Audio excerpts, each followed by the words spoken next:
Yo, what's up? It's time for another Fortnite creative tutorial. Now this one is by special request. In fact, this is one I just kind of whipped up today. Alright, before we get started, please be sure to drop a sub to the channel. It really helps out. And if you do, you are awesome. Let's go.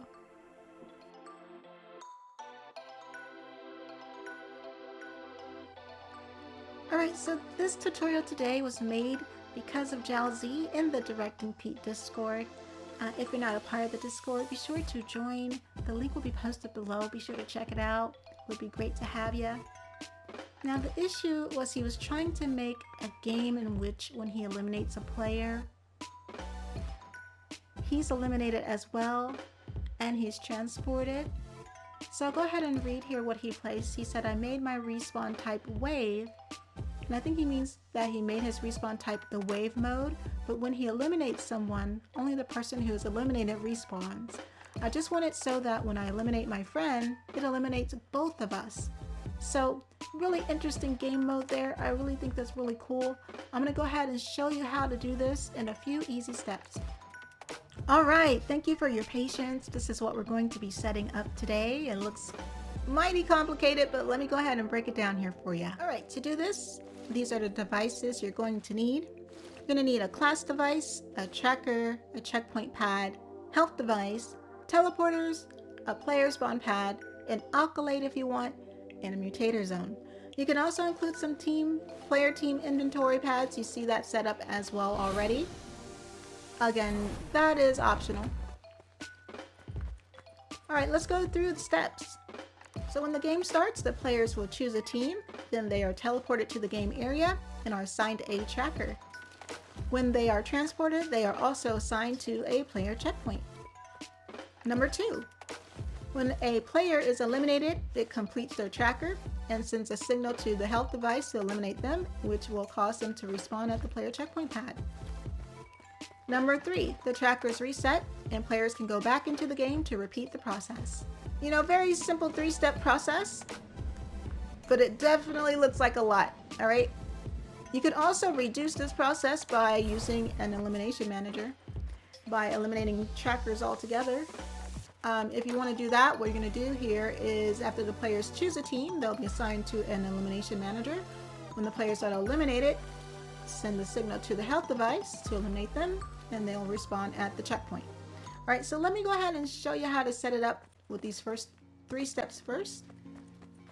And then we'll do a setup with the elimination manager, and you can see which one works best for you. All right, before we get into the details on the settings for each device, I want to show you first how the system is working. As you can see here, the lines here show how the devices are speaking to one another and how they are connected. All right, so this is how it's flowing. So consider this your pregame. This is when the players spawn in, and they spawn in on a global class. You can set your global class to none or to 1. I have mine set to a class identifier of 1. When they spawn in, they get a chance to read all your amazing instructions on how to play the game. And then when the game starts, they're still here in this room, and then they can choose a team. So I have 2 teams here. They can choose team 1, or they can choose team 2. When they select the team, they're going to be transported all the way over here. You can see the line here crosses a checkpoint pad. That's because when they select the team, they're going to be assigned to this checkpoint, which is going to be in another destination, maybe like a respawn room. And then over here would be your game area, right? So they won't see this process here. They'll just know they'll respawn here when they are eliminated. So again, I'll run that through. They select the team, they're assigned this checkpoint pad, they're transported here, and then they can go into the game. When they're transported here, you can see the lines connect to a tracker. They're assigned a tracker. And this tracker is connected to a health power-up device, as well as an alkylate device. When the tracker completes, it's going to give them an award, but it's also going to eliminate them. And you can also see that when they spawn here, sorry, I totally skipped this side, they're going to be assigned a weapon, because, you know, they got to have one of those. Alright, so let's go ahead and let me break that down here again. So they are transported here, they are assigned a weapon, they are assigned a tracker that's connected to a health power up device and an alkaline. When the player goes into the game, they complete the tracker, they are assigned an award, but they are eliminated and they respawn here at the player checkpoint pad. This will be again the respawn area that you build. They then go into the mutator zone. You'll have like a sign here, you know, go play or go to game or whatever you like. And then they're transported right back into the game. And the process starts over again. Alright, so we have quite a setup here. And since it's so much, we're just going to focus on Team 1. Because you can basically do the same for Team 2, except set everything for Team 2. Alright, so let's first start. When they spawn in, again they're on global class, so let's check the global class designer device. The settings are pretty simple. The class name is global, the class identifier is 1. There's no need to grab items on respawn. Everything else is pretty standard. I set some specific things here just so I can know they're on global class. They have a max health of 10,000, shields 100, max shields of 10,000. That's just so I know that they're on global class. So that's fine. You don't have to do that. That's just something that I did. Everything else is don't override. Pretty simple. You don't have to set any channels for this. But what's important is you want to make sure you go to your game settings. And make sure your default class matches what your global class is. So global class is 1. Default class identifier should also be 1. If you want to have a default class of none, make sure this also says none. Very important. Next up is the player spawn pads for the pregame. So let's take a look here. We're going to enable during phase always. Player team is any because when they come in, they're going to be on any team. Player class is any. There's no need for a priority group. Use as island start is on. Visible in game is on only because we're testing. Play audio is set to no. And then everything else is pretty standard from there. No need to set channels, you'll be good to go. Now you guys see I have this connected to a team settings and inventory. This is because when you check the scoreboard, I want them to see what team they're on. Again, this is optional. You really don't need this. So it's up to you if you want to add this or not. So I won't really show it. Next up is the class selector device. So once they spawn in, they're going to want to select the team. And again, focusing on team 1. So the class they're going to switch to is class 2. And the team will be team 1. You want to make sure it's instantaneous. As soon as they walk in, they're going to switch right away. That way they're transported. Respawn player on switch, I set to no, but sometimes if you want that option, you can set it to yes. It's up to you. Restore health and shields on switch, yes. Clear items on switch, class items only. Again, this does not really matter because I don't have any class items set. But if you do, you know, make sure you set it to whichever one you feel works best for your game.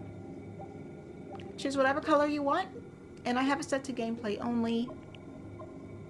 Activation audio is on, zone audio is on. Again, you can set these to off, it's truly up to you.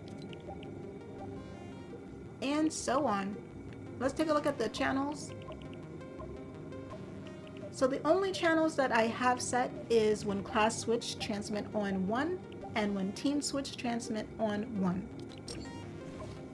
Alright, so this is the class designer for Team 1. You could do whatever you like for your classes. It's truly up to you. You just want to make sure it's connected to the right class identifier. So class name I have Team 1, class identifier is 2. Because remember, we're using 1 for the global class, so then we're just going to go down the line for the rest. Alright, let's take a look here. Grant items on respawn, no. Equip granted item, you don't have to equip. Visible during game, no. Grant ammo with weapons, sure. Start with a pickaxe, yes. Starting health goes down to 100, so their global class is like 10,000 health. When they start, it's going to go down to 100, max health of 100, starting shields at 50, max shields at 100, allow overshield, let's go, let's turn that to on, overshield more options show, overshield max 50. I have a recharge delay at 4 seconds with an overshield recharge rate at 7. Movement multiplier, I don't really think we need that for this test, but if that's what you're doing, be sure to set that to whatever you like. Allow sprinting is on. Make sure they can see more options. There's no cost. I have that set to don't override. Everything else don't override. Allow sliding is on. Allow kick is on. Bashing is on.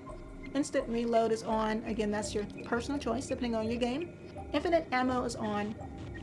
Infinite consumables do not override. Infinite resources are on.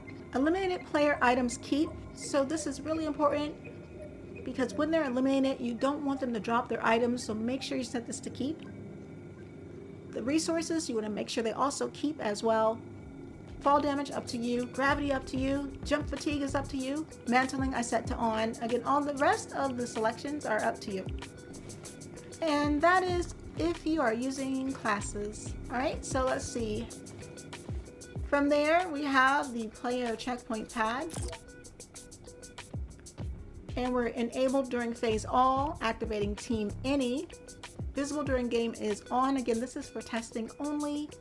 Reset inventory, no. Play activate FX is on. That is just for testing only. When you make this map live, you want to make sure you set that to off. Allowed class is any. Enable when receiving from. No need to set that, because we just want it to activate when receiving from 1, which is the channel that this is going to transmit on when they switch. Right, on to the teleporter. So teleporter group is none, teleporter target group is none. You don't really need that. We're going to be focusing on channels here. Enable during phase all. Team is set to 1. You want only team 1 to be able to be transported to this teleporter. Alright, and this is a few more of the settings. Link to target is no. Teleporter rift visible, no. Play visual effects, no. Momentum, no. Face player in teleporter direction, yes. Only affects class only selected, which is class 2. Effect radius is off. Maintain relative position is yes. Skydive after teleport, yeah, you probably won't need that. And maintain momentum during teleport world. Alright, channels, teleport to when receiving from 1. And when teleported to, you're going to transmit on 2. Because that's going to assign the tracker. Let's go ahead and take a look at the tracker here.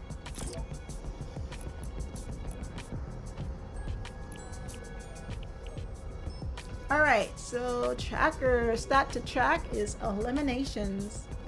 You want to reset between the rounds. Target value for this test is set to 1. Starting value is set to 0. Valid team is team 1 only. Assign on game start is no. Assign when joining in progress is yes, but you can set that to no if it fits your game better. Progress sharing is individual. Target team is any, class is any, weapon category is any, and then when the target is reached, you want to complete the tracker. Winning team, you want to use the win game conditions. Amount to change on received signal will be 1. And I have it set to showing on HUD for both. Name your tracker and assign it a symbol. Progress indicator is set to total. Tracker completion ceremony is yes. Self-eliminations for this test count. Player eliminations count. Headshot only is set to no. Non-player eliminations is set to yes. That's because we're going to be testing with the guards. And then of course you can set your symbol and your color. I'm not using persistence for this tracker, and then let's go ahead and go to channels. So assign when receiving from 2. Reset progress when receiving from 3, and when complete, transmit on 3. Alright, that's it. Next up here is Alkalate. So you want to make sure it awards when receiving from 3, because that's when the tracker completes. And you can set that to whatever award you want. It's truly up to you. Alright, the health power up. So let's take a look at that. You got modified stats for both. Effect is set to, and the magnitude you want to set it to 0. That means that when they're eliminated, their health, both their shields and their health, will be set to 0. You want it to be instant, so make sure you set it there, or whichever you want. You can set it to happen in 3 seconds, 5 seconds, 10 seconds, whichever you like. Show visual effect on player is set to yes. Disable effect on pickup is set to no. The radius is on touch. Time to respawn is instant. This is also very important. Spawn on minigame start, yes. And you don't need audio. They won't really hear it. This is going to be like back in your mechanic room, so doesn't really matter. It's up to you though. And this is also important. You want to make sure it applies to the player only. But if you're doing team, you can set it to team. Class, all players. So, but for this situation, we're going to do player only. Alright, who can see this power up? Really doesn't matter because this is going to be in your mechanic room. And let's take a look at the channels. So the only thing that you need to be looking at here is pick up when receiving from. So you want to set that to 3, because when this completes, it transmits on 3, it's going to pick up and the player will be eliminated. And I totally skipped over this one, I'm so sorry, but when they are teleported, they're going to be receiving a weapon, so you want to make sure this is connected to an item granter. And basically grant item when receiving from 1, and you're going to pop in whatever item you want in there. Alright, next up is player checkpoint pad. So it activates when receiving from 1, and that's pretty much all that you need to do on this one. Everything else is personal choice. You know, make sure it's enabled during the phase all, activating team any, visible during game on, reset inventory no, play activate effects is on. Again, all personal choice. When they respawn here, they can go to the mutator zone to be transported right back into the game. So let's take a look at these settings here. I have it set to visible during game, yes, because we're just testing right now. But when the game starts, you want to make sure that's set to no. But if you like the effect, you can keep it on. Again, size is all up to you. Enable during phase all, affects players, yes. Affects creatures, you can put no, but let's just leave it to yes right now. Affects guards, yes. Pickup lifespan is infinite. But it's not really going to be used for that, so these settings can just stay the way that they are.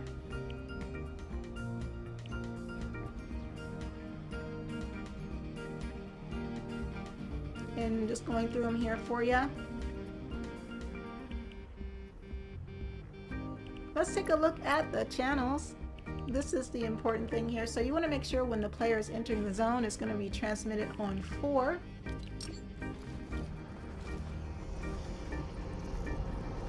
And 4 is connected to another teleporter. It's going to take them right back into the game. So teleport 2 when receiving from 4. And when teleported to, transmit on 2. And that is because it's going to reassign the tracker. And then they're back into the game and everything kind of starts all over again once they're eliminated, and it goes in a circle. So let's go ahead. I'm going to run a test here real quick so you can see how this works. And let's do it.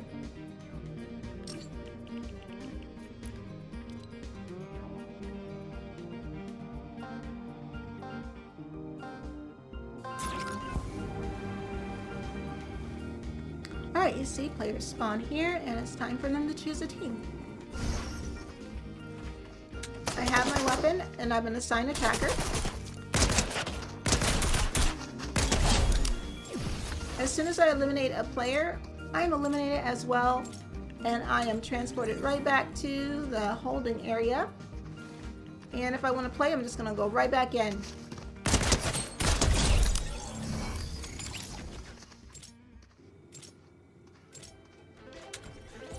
Alright, if you notice that your accolade is not showing, that is because it could be that it's not collaborated yet, so you don't see it.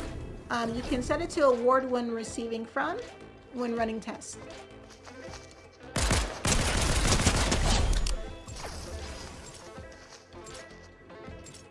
And that's it. That's how you do it. That's how you set up this type of game.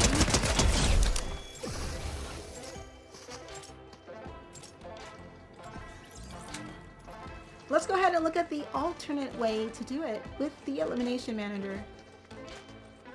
Alright, so this is how the setup looks with the Elimination Manager. So you see we don't have the tracker and we don't have the alkylate device. Again, you can always use the alkylate device if you want to, it's truly optional.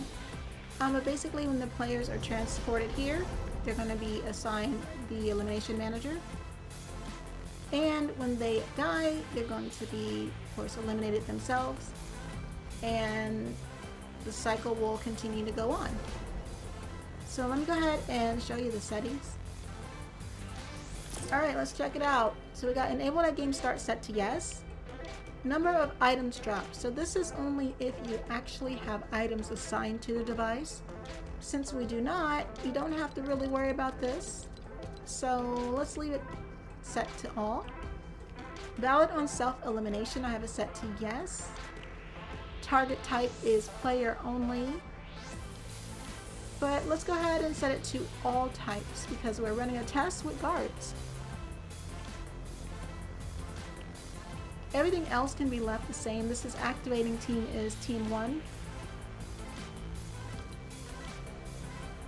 And as far as affect team unit but only selected, allowed class is 2, only selected. There's no need for an elimination penalty unless you want one. Penalty item is all. Penalty amount is 10%. Again, this is personal choice. Penalty effect is remove, drop, or grant to eliminate the eliminated party. Right now, that's not what you described you want your game to be, so we don't have to really worry about that. Let's go ahead and go to channels. So I have it set to enable when receiving from channel 1.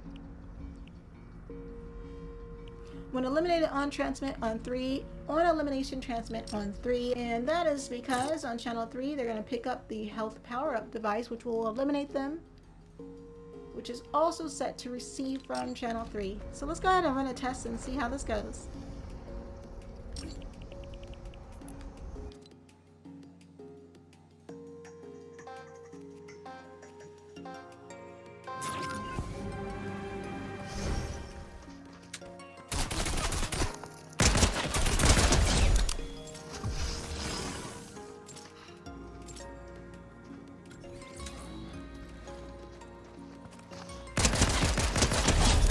Alright, you see it works exactly the same with the exception of having a tracker.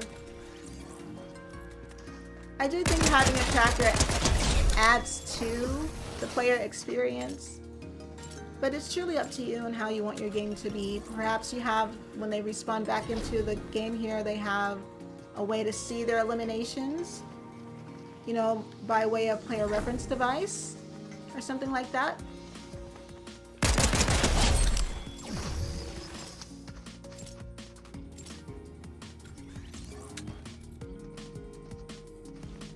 Again, all personal choices. Alright, from here, once you have a working mechanic system, you're going to take it and implement it into your game level. And there you go. You'll be good to go. Alright, so this is the way Jalz wanted to make his game, but you can use these elements to make all different kinds of games, so can't wait to see what you do. Alright, this is your girl Dragon signing off. Thanks for joining up. I'll see you guys on the next one. Bye.